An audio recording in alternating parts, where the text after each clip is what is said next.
All right, everyone. Thank you so much for joining us. We are really glad to have each and every one of you with us today. Just as a little bit of a housekeeping note, our chat is open. We're going to let everyone come in and we're going to start off on mute. But if you have any questions, any comments, or concerns, I am going to be monitoring the chat. So just shoot something and I should see what you are sending. And that way I'll be able to answer your question live on air. In the meantime, and I see that Elizabeth has already started, we would love to know a little bit more about you and where you're from and what you're teaching. So for those of us who are new to the Next Wave STEM webinars, thanks so much for being here. We really appreciate you. Today, we want to continue on. If this is your first time here, not a worry at all. We're going to be talking a little bit about design thinking and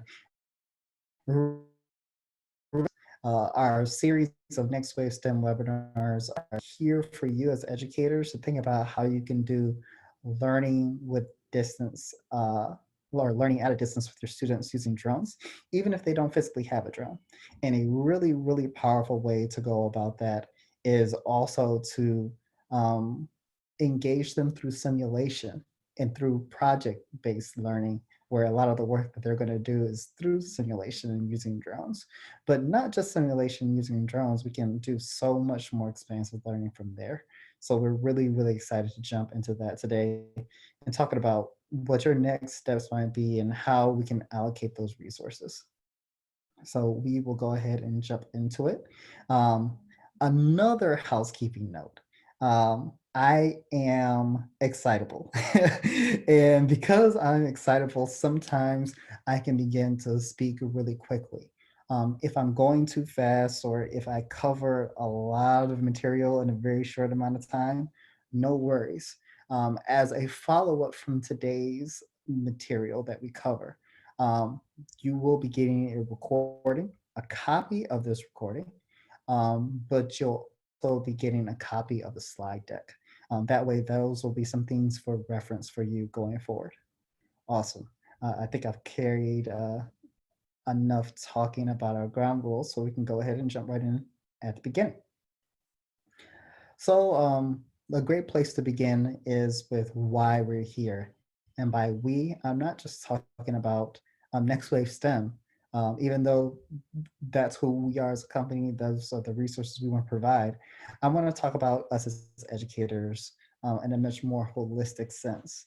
Uh, what we've seen these last couple of months are tremendous challenges all around us, challenges that have necessitated almost a complete rethinking in some situations in the way that we use technology, not just to educate our students, but the way we use technology to connect to our families, to get our work done, regardless of whatever field we may be in.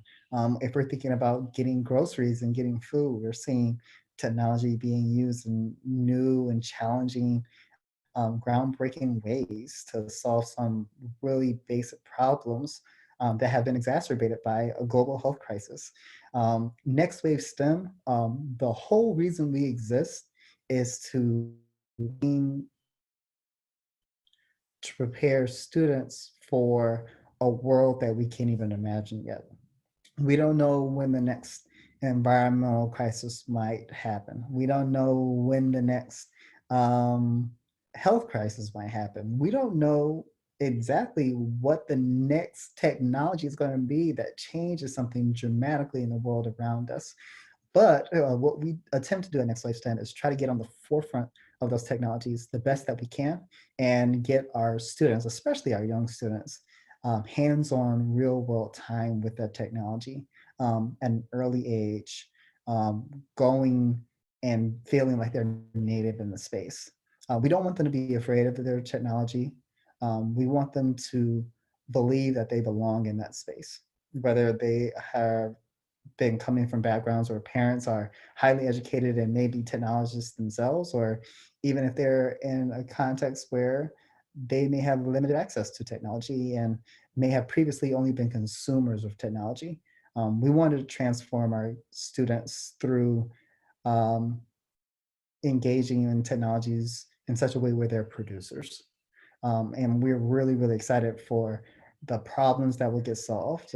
Some of your students will go on to change and maybe even save the world. I personally really, really believe that. So I'm always really excited when I work with educators who share that passion or just want to engage their students. So, in today's session, we're doing something a little bit different than we have been in the last few weeks, and that we're going to be talking about ways that we can help our students define questions and challenges that drones are able to help them solve at home. This may seem a little bit interesting because we know that students may or may not have access to drones. In a lot of ways, drones are kind of like a trend. At one point, many students had hoverboards, lots of students had bikes. Most students have connected smart devices like cell phones. Um, but not everyone's going to have access to a drone, and not all drones are created equal. Some drones are going to be much more capable than others with regards to just being able to fly. Some drones are going to be able to do more things than others just because of how big they are. Um, but through the use of simulation and the software we're going to explore today, we're going to get a chance to talk about how we can expand and kind of equalize that learning for students and then help them think through problems and challenges, um, getting them into that practice of being problem solvers. Once we talk about ways we as educators can help support our students through that particular challenge, then we want to talk about how block-based computer programming and computer science figures into this process of building a project-based learning unit. Um, it's it's akin to thinking about how you're going to build a house and deciding what tools do I have to use. Some of our tools are going to be really, really traditional. You're going to have your hammer, you're going to have your saws. Some tools may be a little bit more advanced when we think about using a laser level. Um, and we can think about building our project-based learning experiences for our students in very similar ways. The drone becomes a tool, and it may even become the star of the show, but there are lots of different tools that we can use to expand our project-based learning experiences. And lastly, we'll talk about next steps. Some of us, if we're completely honest, the furthest thing from our mind is thinking about assessment. Um, how do we know that our students are learning? How are we going to be engaging with them? And even, okay, they may not have a drone, but I may be a school that has drones available, or we may be working to expand our students' access to technology such that they'll have drones available to them, or we can point them in the right direction to get a drone. How do we prep them for that next step where what they're building in their minds and just planning through paper becomes the real world solution?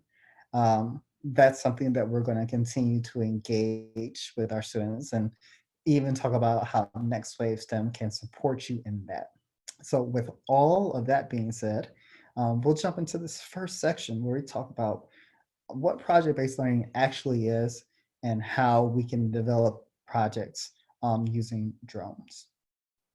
So we have to start first what project-based learning is and what it is not. We're really fortunate that project-based learning has gained prominence with regards to usage. It's an amazing instructional model, very varied, intensely varied in some different circumstances and situations, but also takes a fair amount of adjustment depending on our particular pedagogical style, and what we've been taught. We are always sharpening our skills. But the amazing thing about project based learning is it is an instructional model that really allows our students to shine, keeps us on our toes as instructors, but allows us to do really impactful work with our students. So, according to Institute of Education and PBL Works was really, really foundational resource that we have available to us. It's a teaching method where students are going to gain knowledge by working over an extended period of time, which should ring some bells in our heads right about now. We may have an extended period of time where we can't physically be with our students right now. So that gives us an opportunity to think about how we can implement project-based learning. I'm sure on top of the 3,000 other things that we have to think about. Um, as they're working through this project, they're going to be responding to real, that's authentic, engaging, and complex questions, problems, or challenges. We want to take some time where we're separated, but we may be separated for an indefinite amount of time to encourage and bend our students a little bit, prop and push them to apply what they're learning and what they're going to learn to solve some real world problems. But before we can solve problems, we have to think about our instructional model and the difference a little bit between what that looks like when we do a traditional project and true project based learning. And project-based learning is nothing new per se. It's just got a long history of different iterations and thinking. One concept that we teach here at NextWaveSTEM with respect to our 3D printing courses is the design process.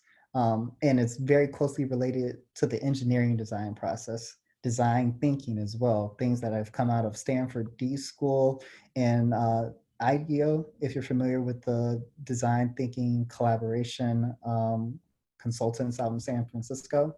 But it's got a larger thought about how to bring in different perspectives and challenges. Um, it's focused on hands-on and really getting in touch with the problem that you're trying to solve, not trying to solve it in abstraction, but thinking about the real world solution and applying our tools where we can. Whether this is early as ancient Greece and Rome, where we're learning by doing things. Many of us are old enough where we remember being in courses and answering and solving challenges using the Socratic method, where we are underneath intense scrutiny, where there's an interrogation going on, where we have to think critically, sometimes even on the fly, about what our answers would be. Um, and then even more recently, when we think about the emergence of Montessori education, where it's really about experiential learning, but our students more and more are trying to, and in many cases, making determinations about what those experiences are going to be from a day by day basis, all guided under the expertise of the instructor. Piaget also says something really, really powerful when he thinks about um, how to make meaning from our everyday experiences. That idea that every moment is a learning opportunity.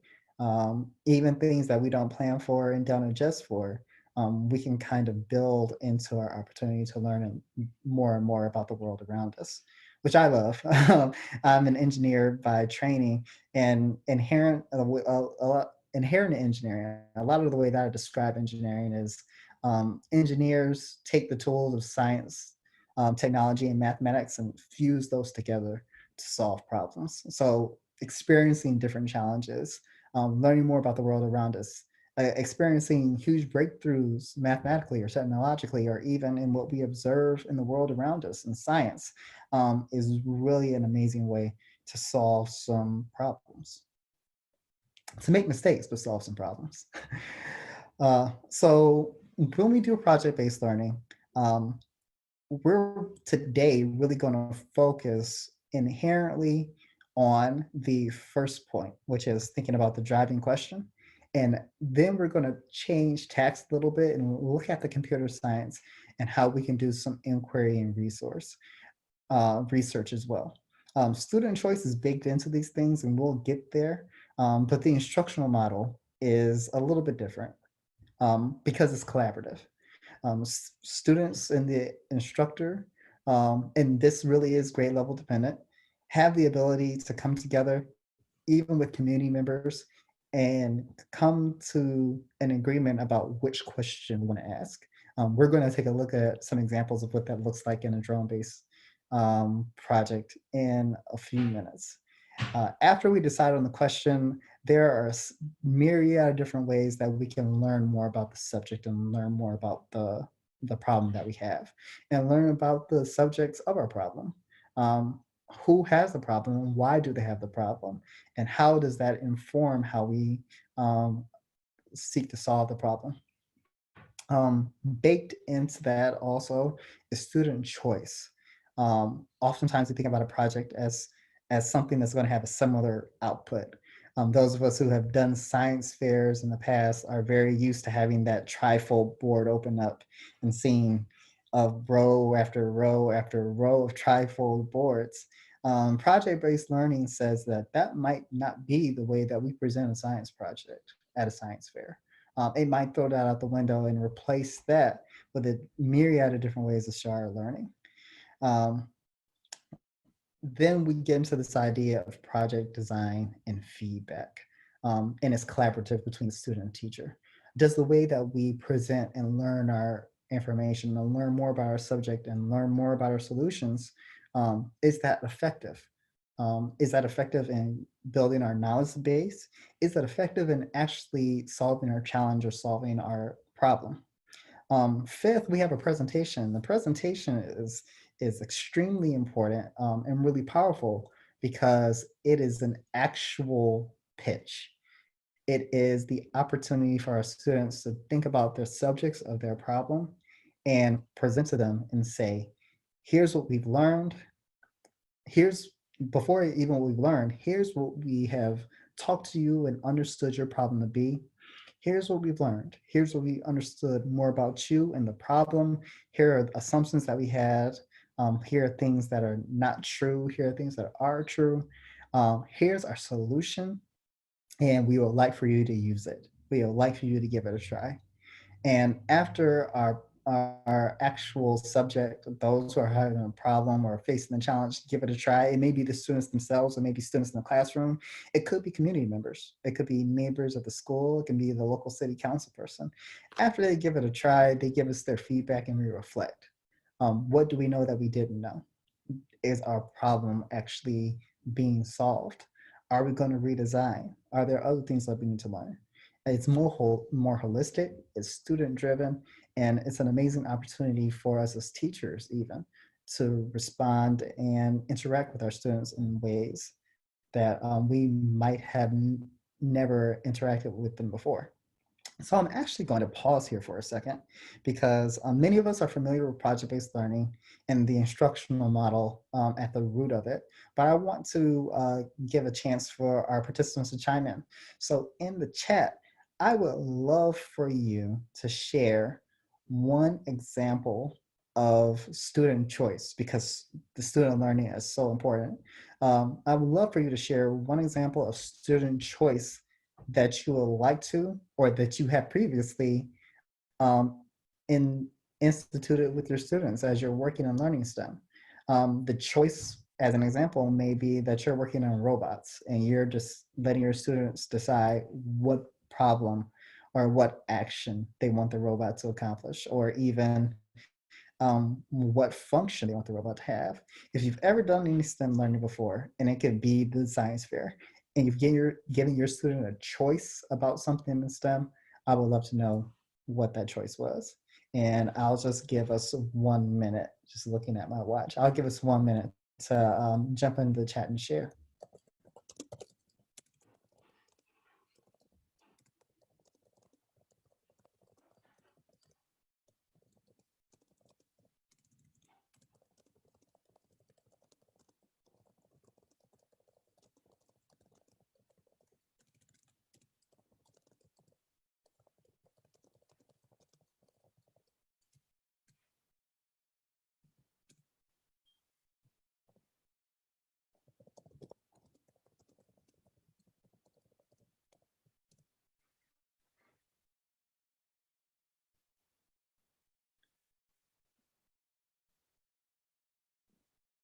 All quiet on the Western Front so far.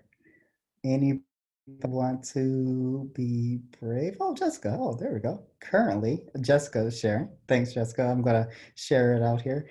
Currently, when my students do science or social studies group presentations, they have a choice in the way that they share that information. Oh, that's really cool. Sometimes they use PowerPoints, Prezi, make short films, write or perform a song, make artwork, etc. They always come forward with very creative work. That's amazing, Jessica. Really, really cool because there's that choice that we talked about before with regards to presentation and showing their learning. Really cool. Cheryl, choice on who holds different positions in a project, like writer, reader, and monitor. Absolutely. Something that in our drones course, we actually do a little bit of teaching on is defining roles and thinking about how that helps to serve the team. Whitney, when we are working on STEM projects or activities in class or in the 21st century program, the students are allowed to get into groups and come creative ideas to execute their plans. That's a really good one. And then we have a really honest answer from Nicole. Student choices are one of my strong areas. I give them a list to pick from. They do get options on how to present their information once they learn. Nicole, that's actually really strong student choice. We're not necessarily pigeonholing our students in a path that we want them to go down. And even if their choices are limited, because depending on their student skill level, depending on their age, depending on their autonomy and their life skills, it may be completely possible to not allow the learning to be completely open-ended. There is some guidance that needs to be provided, and we as teachers are there to help provide that guidance. So segmented student choice as opposed to a rigid lesson is still really, really powerful. That gives our students the ability to explore and adapt to different learning styles, but also face different challenges in their learning. Um, that's actually a really great example of student choice. We don't have to feel as though it's just open willy-nilly. That can turn to chaos. And if we've got limited technical experience ourselves, that may put us in some situations that become a little bit less effective for our students' learning. So being structured in the choice is also very, very powerful. We see that working really well, oftentimes in the Montessori environment as an example. Really, really good stuff shared there. Thanks you all so much for sharing ways that you engage with student choice. So what I've got up here is our kind of our candy cane example of what we see when we think about a project. And the way I like to think about it is that the project is oftentimes thought about as dessert. I've even been guilty of this in instructional design. We'll launch a unit, and the unit, you could think about this as from rote, from things that you've seen from decades and decades of pedagogy. You start with a lesson. And the lesson, we're sharing a concept or a skill, and then there's an activity, some kind of practice in which the students um, will actually engage in the skill, go through the tasks, and then we've got this back and forth loop. There you got to show us some progression or some level of mastery. We give them the next lesson. They show us some progression or some mastery. We give them the next lesson. They show us some progression or some mastery. We give them the next lesson. Ad infinitum, ad nauseum, ad absurdum. We do this back and forth, and then we get to this point where we assess. We have the unit quiz. We have the book report. We have the paper.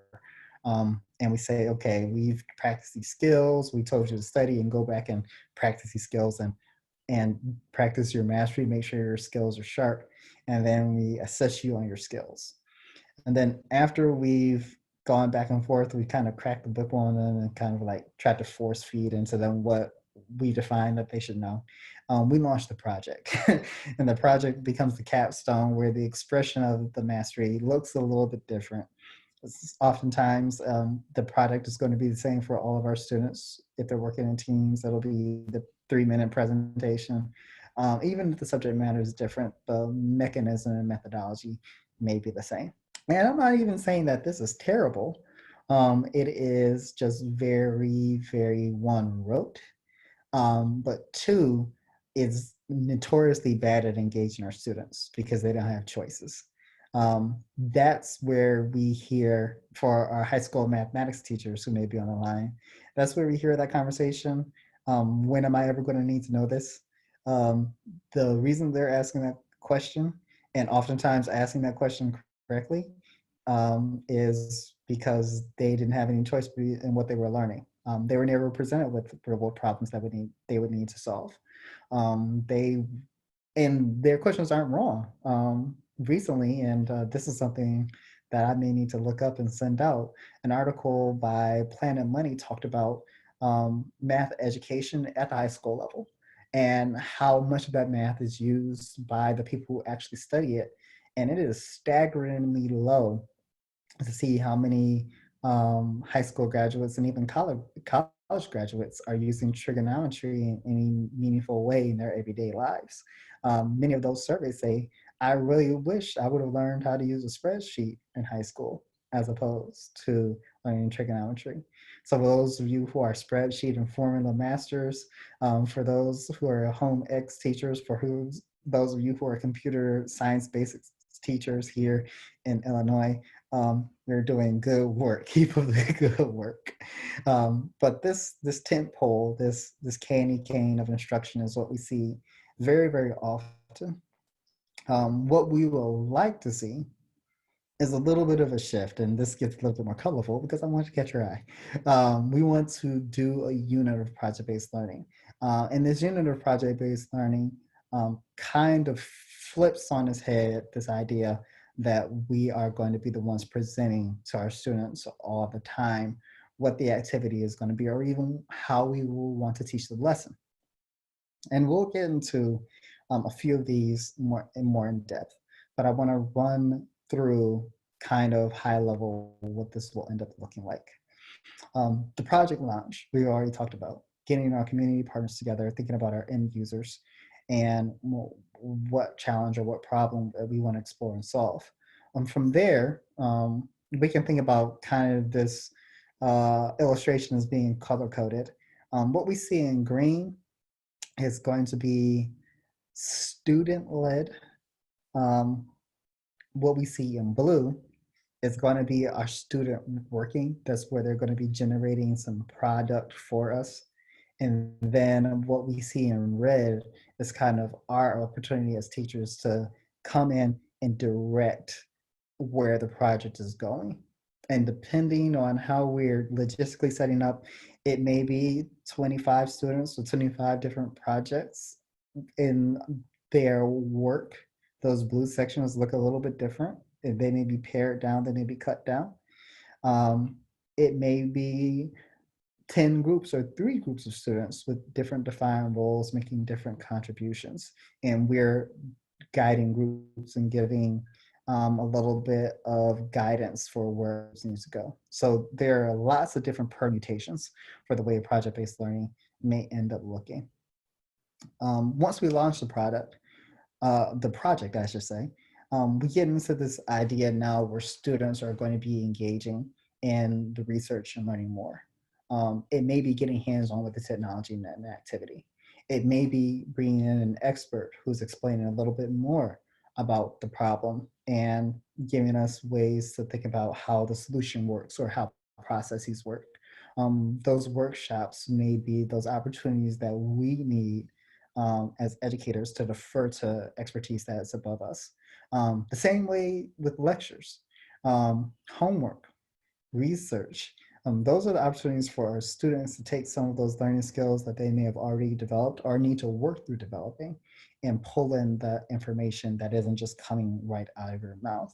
That's our chance to ask questions about the question and define the work in that way. And then labs is kind of our experimentation. Maybe our students have some experience with chemistry. Maybe they know how to produce and precipitate. Maybe they already have some experience in 3D printing and CAD. They may know how to hollow out a square and create a box. Now we want to explore some different angles of what our project may entail. From there, we benchmark, we assess their learning. Can they show us that they are learning something substantive that's going to push them closer to a solution? And then we give some feedback on what have we learned in that reflection. What have we learned? Are we closer to a solution? Are we further from a solution? And that reflection pushes us to another round of student work. Maybe as they're designing their solution now, they're simulating. That's something that we can do with our drones that are assisted by our technology. If we've simulated or we've tested or we've already gone through labs, we'll need to practice sharing ideas. We have to have brainstorming sessions and discussions about what's happening. Students may model. Instead of coming to a final solution and trying something out. They may be at a phase where they're building either a mathematical model or physical model or a 3D model of what a physical solution might look like. It may include more research. They may need to read and become more well-read on the subject matter or on the target population for the problem. In that same way, they may need to get input from experts or from community members or from other classmates about what the problem is. And then if there are some real things that they need to know, if the problem is mathematical in nature, if the problem is a matter of understanding facts and processes, then there may be something short like a quiz. Can we demonstrate that we're moving that way? Benchmarking happens again where they're showing their learning, we give more feedback, and now we see that the loop has gone to what's another opportunity for creative work from our students. They may be building their actual solution. They may be getting feedback not from their target population, but from other people who are adjacent to the target population. If they're designing a solution for their neighbors, that feedback may be asking not the direct neighbors who are going to use it, but other households that are close to their neighbors. Is your situation similar? If it is similar, our solution may work for you. If it's not, it may be that you have commonalities with your neighbor in terms of problems, and we can discuss that way. They're writing, they're preparing, they're drafting, they are pulling together their learning towards a final event, which is the deliverable. And that's where they get to show off what that solution may look like. It may be a presentation. It may be showing up and scheduling a time with that neighbor, with the principal, with the teacher, with the council member, and showing them a physical product and saying, okay, use it and let me know. It may be recording a YouTube video if the problem is national, saying, hey, we've considered this national problem. Here's our solution. Give us feedback and let us know what you think. And then as a teacher, because all problem-based learning units have to come to an end, we've got this reflective moment where we can say, okay, did it work? Do we need more time? For the time that we have, how am I going to assess this? This becomes much more student-driven and led, with the opportunity for us to build in avenues of learning that we as teachers might not know ourselves, but are in the position to benchmark, assess, and provide accurate reflection for. So this is really generalized. This works in subjects that aren't STEM, but becomes really, really powerful in STEM. And it's a great way to augment whatever you might have with regards to curricula, but you might be working with, or what you might get from Next Wave STEM into an experience that becomes really prescient and really powerful for your students. Now, this is the part where we have to press forward because I know we're already a little bit backed up on time here. So we've talked about how project-based learning works. We've seen some examples. I'll go back one slide of all the different events that can happen in a project-based learning scenario. And now we have to think about, okay, I want my students to be engaged. I have this awesome tool in the form of drones, and I have to think about a way to not only engage them, but capture them through real world problems and challenges. Ideally, we would work with this with our students and ask them and interview them and get together in a discussion to decide what those problems are going to be. It is the perfect opportunity for us to really capture the students and that we're not dictating to them. But it's also okay for our students to kind of have some options, not eliminating student choice, but kind of paring down and structuring the student choice to think about ways that we can solve problems and to consider some avenues of information that our students might not have previously had. So we're here at the project launch, and the way that we can often think about problems, define a problem for our students to solve. I like to put it in the sense of it can be something pulled from the headlines or from the living room. It can be our students' own personalized knowledge, something that they learned on the internet, something that they've read, something that they saw on Facebook or on Twitter or on Instagram or even in a TikTok. Or it may be something that you saw on the news. It may be something that you read in a newspaper if you still read newspapers. It may be something that you saw on Instagram or Facebook or TikTok. And even that avenue for information exploration gives us a chance to learn a little bit even about media literacy. Once again, this project-based learning methodology allows us to pull in lots of different 21st century skills, but we can subdivide them and think about, okay, what kind of problem is this? And what's the context? Is it a local problem? Does it just affect me or me and my individual neighbor or just my neighbor or just my school or just my block or just say the city? Your city may be a little city, it may be a bigger city.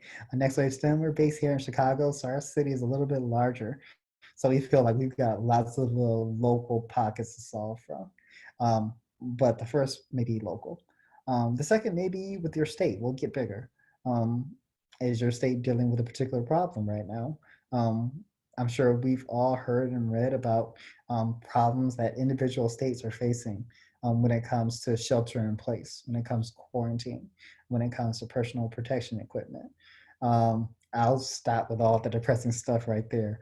Um, just to say that those are units of measurement where there are challenges and decisions have to be made. Um, who's essential? What is open? What are the best ways to marshal resources to where they need to go? Um, those are problems that have to be decided there. But even those state problems can go as wide as national because we know information travels and we know people travel and we know goods travel across state lines, whether those are nation states or our actual federal states here in the United States of America. Um, so the idea of a federal stockpile, um, a national market for goods and services, GDP. And if we're thinking about technical solutions, how can we communicate effectively from one place to another? If we're all working from home, how do we solve a national problem of actual internet bandwidth? Are we going to be facing a situation where 80% of our internet bandwidth in this country is used for video? And if that continues to increase, is there going to be the kind of physical resources available that's going to allow me to watch Netflix on May 1st? And I'm really excited about that. There's some great stuff coming to Netflix on May 1st. I would really, really prefer to be able to watch it. But that's a problem that we have to consider is do we have the resources that we need? Those are national problems. And then, of course, we can talk about international problems. Um, the great thing about project-based learning is that while we're trying to solve these problems, we're not always going to get it right. The most important thing isn't whether or not our challenge is solved correctly. It's about whether or not, as our students are making choices, even about the scale of their problem, deciding who their user is, deciding who the problem is for, that they can really cogently interact with this problem. And we can put the right kind of tools in their hands to allow them to interact with this problem. So what I provided for you all, and remember, there is going to be a copy of the slide deck that goes out after our PD today. Our examples of problems that hit the local, state, and national, and even international level. Stuff that's kind of ripped from the living room at the local level, but maybe from the headlines at the more national, international level. So a local example of a problem that students could solve. How might we observe traffic in our neighborhood? And we can even bury a question in that. Why do we want to observe traffic in our neighborhood? Well, the neighborhood that I live in is small. I don't live in the city proper. I'm just a little bit removed from the city. So our city is small, my municipality, and so are our streets. I live on a one-way street and I'm right around the corner from the local fire department and the municipal building. Something that I might want to know and might be concerned with the problem is with respect to traffic. Are people driving up the street too quickly? Is this too easy of a thoroughfare even for emergency responders to get through? with regards to traffic? How does that affect um, the actual health of people who live in this part of the city?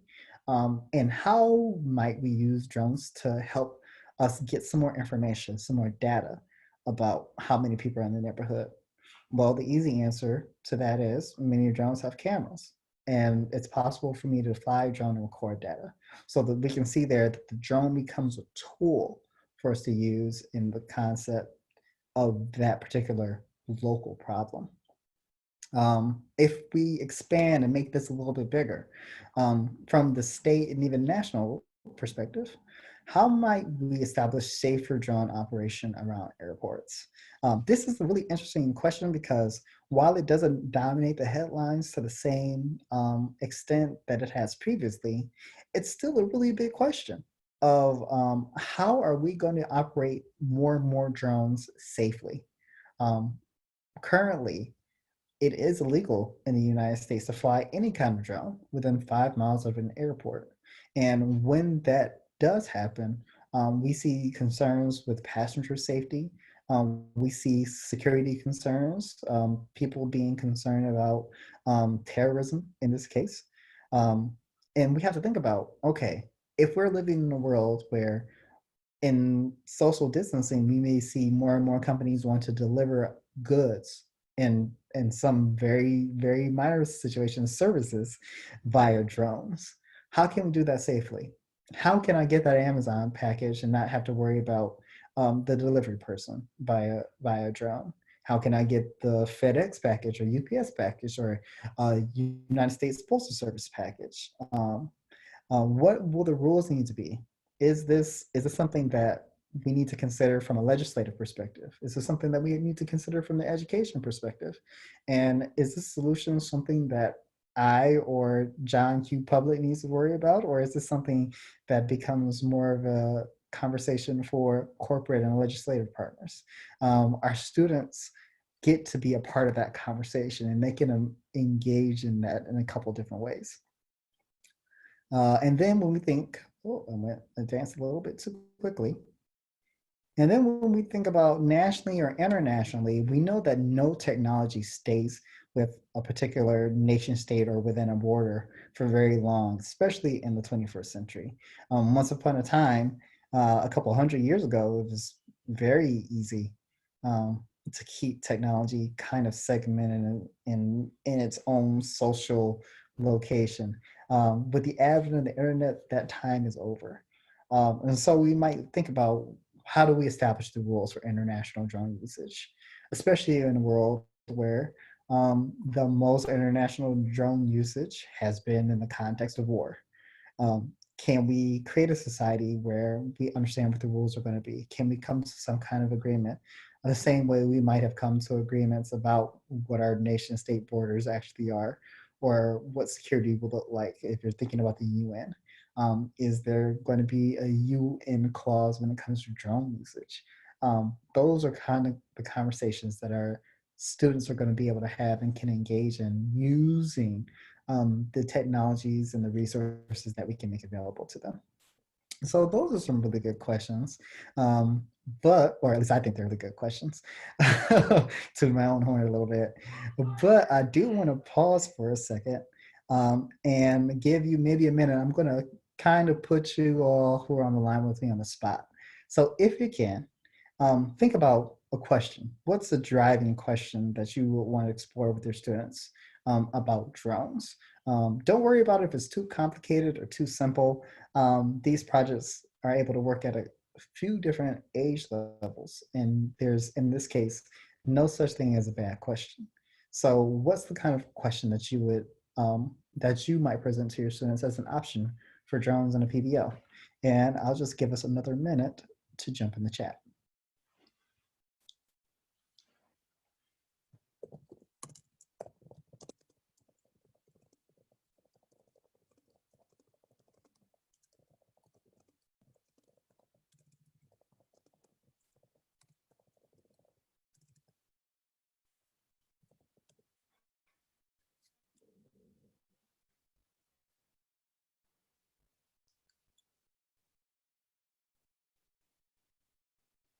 Oh, that was quick. We've already got some really good questions coming in here. Oh, I love it. Really good questions. Some that are specific, some that are really general. All of these are so good. I'm just gonna shout them out. These are great. Lily's asks, how could we use drones to help people with disabilities? Great question. Great question. Exciting. I will also. I should have said this as a um, ground rule slash heads up. Uh, I love ideas. I love ideas so much that I might steal ideas. So if I steal an idea, I'll give you credit the first time. uh, really good stuff there, Lily. How can we use drones to help people with disabilities? Jahari, what do different parts of the city, in this case Chicago, how do different parts resemble each other and how do they differ? Really cool stuff because we've got some tools already in place. We've got satellite imagery, we've got traditional photography, but maybe the drone becomes another tool for us to explore that. Um, who will be allowed to control the drones? Great question, because that even becomes a question of civics and personal liberty. Do we consider the operation of a drone to be a right, or is it something that should be regulated? Really good question. Kiana, how can you use drones in your community? Really good. Open-ended, broad spectrum question that allows our students to just really start firing out questions of their own or giving feedback and examples. How can we use drones in a neighborhood watch from Kathy? Catherine is thinking for our own personal safety and community engagement. Uh, we could even think of the question, okay, what is the purpose of a neighborhood watch? And do you want a drone to be doing it? Really exciting and interesting stuff there. Oh, how can drones be used to provide safety in the community? Really interesting. Your local police department has also considered that question of how can drones be used to provide safety. Lily says she wants credit. Don't worry, Lily, you'll get credit the first time. That's my caveat. I always give credit the first time. Michelle, how can we problem solve around roadblocks or out that are out of our controls, laws, parameters? Ooh, really, really good. Well, you have to have a permit to operate the drones where they put age restrictions you use. Great question, Nicole. That becomes really a basis for research because we'll expand on that. I can answer that question for you now. Depending on the size of the drone, the answer to your question is yes and yes. If your drone is big enough, you need to be at least 14 years old, and you do need a drone permit to operate that drone. But that gets into this interesting question too, and the kind of the philosophical legal idea. Um, is a law actually a law if it can't be enforced?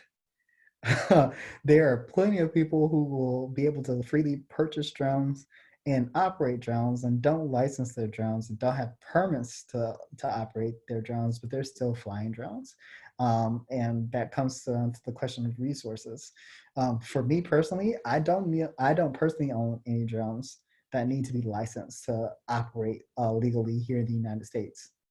And if I did own one of those drones, I would go through the process. Just because if something happens with my drone that I don't want to happen, God forbid, when the authorities come and ask me about that, I would like for all my paperwork to be in order. But that's something that we want to consider with our students is even the priority of our legal um, ramifications around drones. How much of an effect does it have? How much of an effect should it have?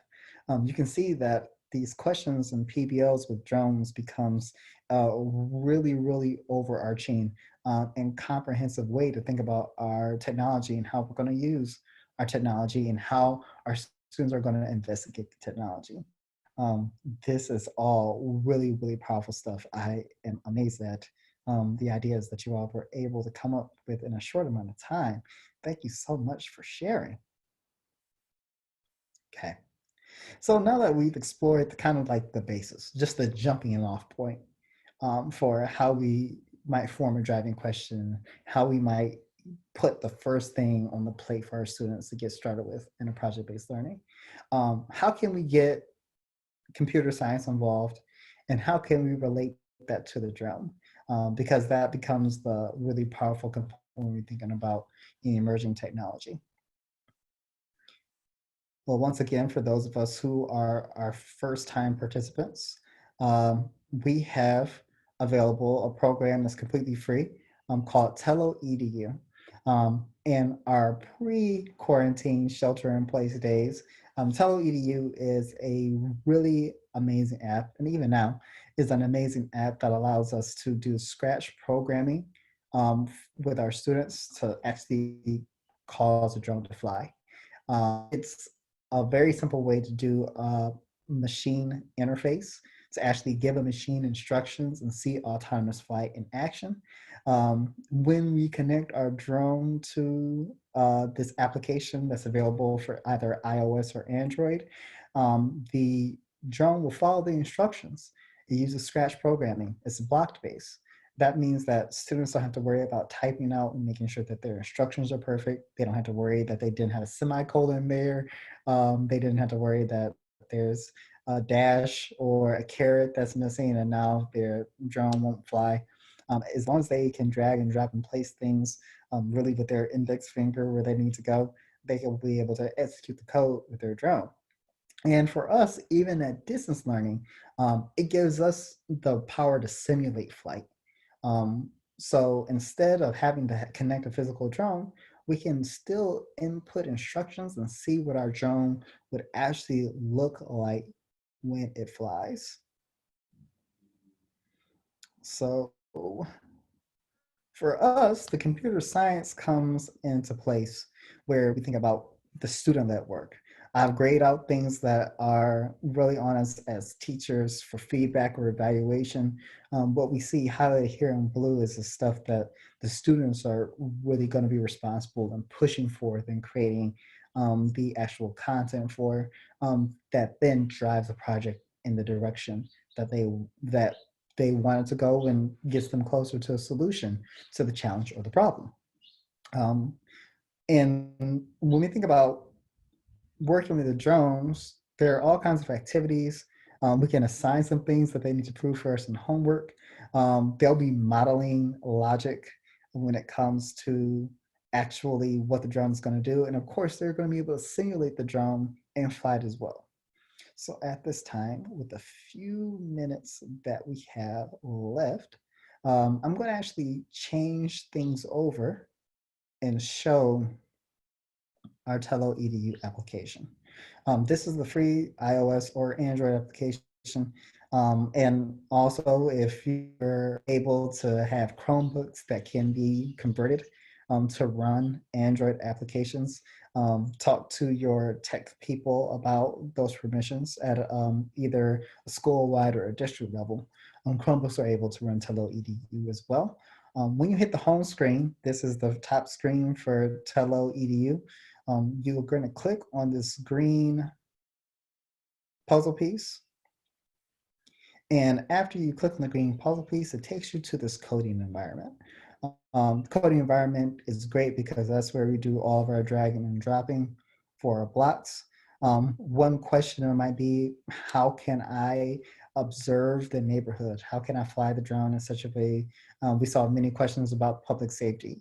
And it might be as simple as making my drone fly in a pattern, not necessarily so that the drone sees anyone, but just so that the drone is seen by people in the neighborhood, just so that people know it's there.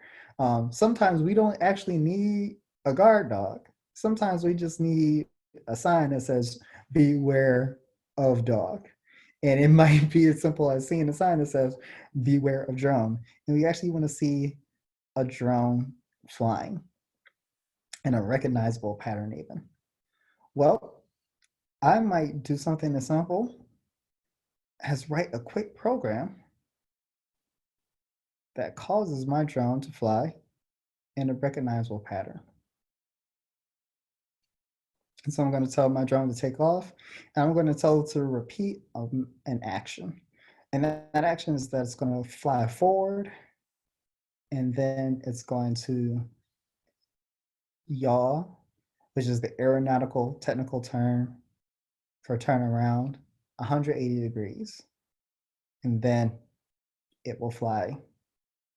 Well, it won't fly forward, but once it's done with all this, I would like it to land. So I've got some instructions. This is just the tool that my students are using.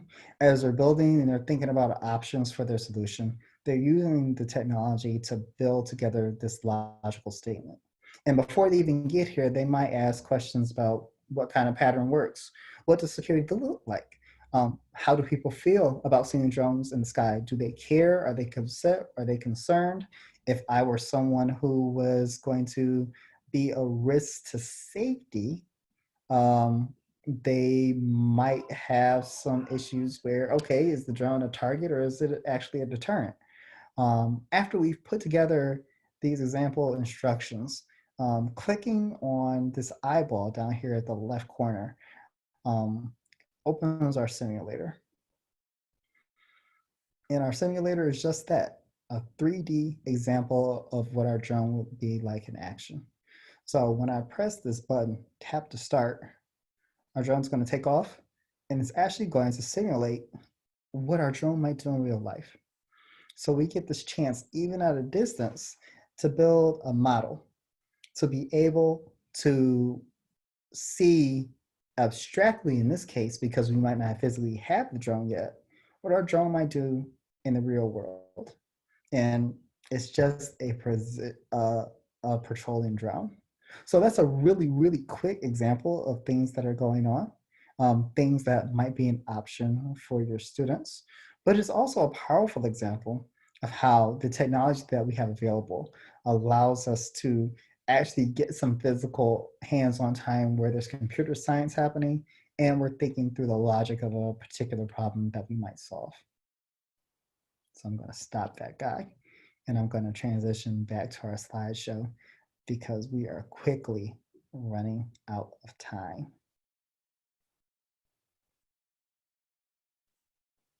So the student activities become a really, really powerful tool for us there, and the drone and the software allows us to do that. So what's next? And we are out of time, so we're going to have to pick this up on the next one when we think about assessments and next steps. Talk with us at NextWaveSTEM. Let's have a discussion about the ways in which we are going to take the information that you're learning today and build an assessment. What does a proof of a coding concept look like?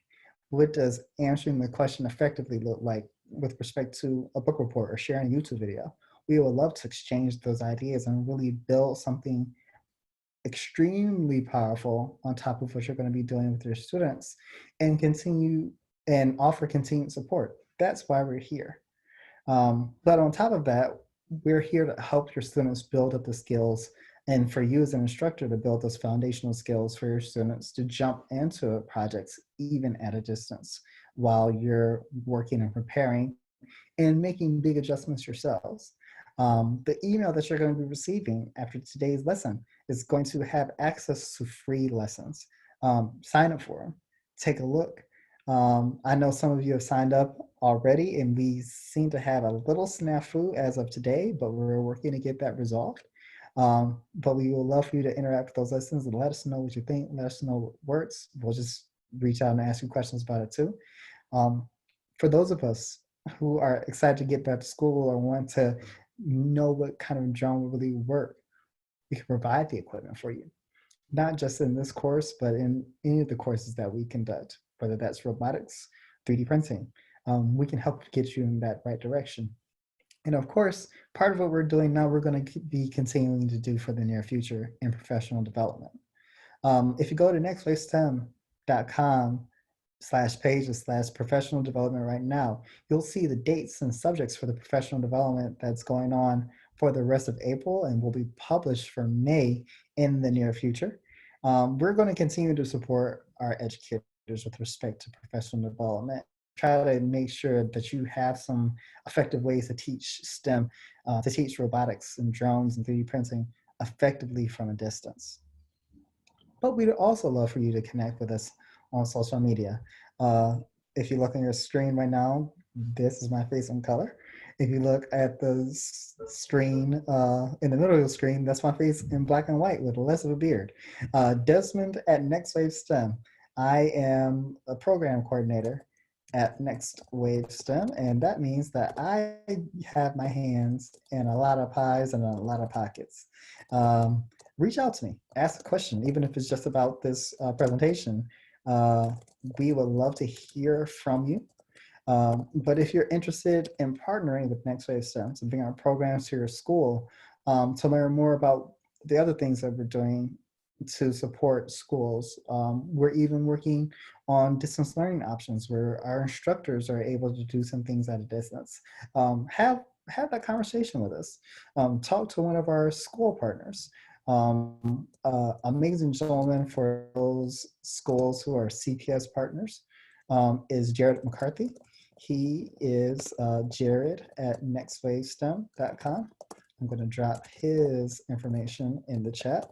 And if you're a non-CPS school, you want to reach out to my other very good friend, Segundi Chigani. Really great team that we have at NextWaveStem, and they are really interested to talk to you. So I have run over 1 minute on time. I want to pause right here, say reach out with us on Twitter or LinkedIn or Instagram. And I want to pause for another minute just because I want to make sure that if anyone has any questions, they can submit their question in the chat. So I'll hang for a bit. For those of you who have to jump off because we have gone over our time, thank you so much for joining us. We love to hear from you, and we will be reaching out soon. But for everyone else who's able to hang, I'll give us a couple of minutes to ask some questions. Oh, thanks so much, Lily. Appreciate you for joining with us.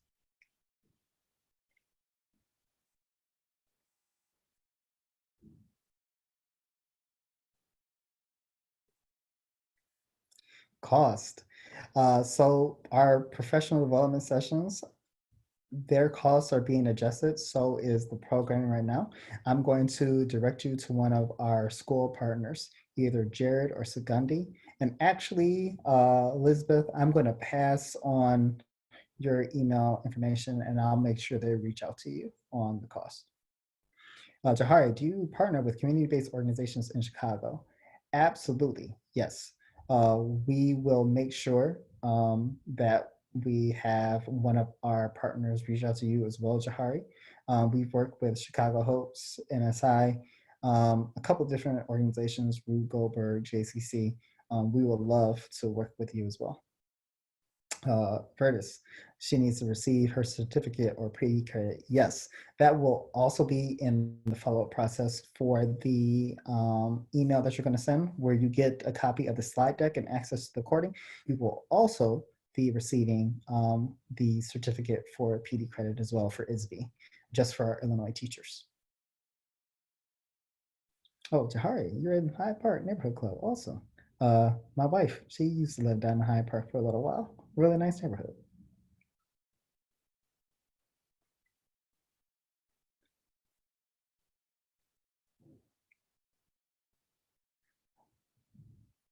Well, everybody, I am so appreciative for your attention and your time today. Thank you so much for being with us. We're going to be reaching out to everybody to make sure that you have a copy of today's presentation. You'll have a copy of the slide deck as well from today, and we're going to make sure that you receive the information you need. Our educators who are looking for those PD hours to also get that information as well. One last question just came in. Do we provide instructors? The answer is yes. In the Chicagoland area, once we get back to the situation where we're no longer shelter in place, instructors are able to come into a physical location, and we are working on a distance learning option that we'll be able to share a little bit more information about in the next few weeks. But yes, we would love to have that conversation with you as well, Elizabeth. Um, But everyone, have a wonderful day. If you can, get some sunshine. It's a little bit cooler here in Chicago than usual for this time of year, or maybe just as cool as it should be this time of year. But we are looking forward to talking with all of you in the future, and have a great time with your students as you learn more about drums. Thanks a lot, everyone. Bye.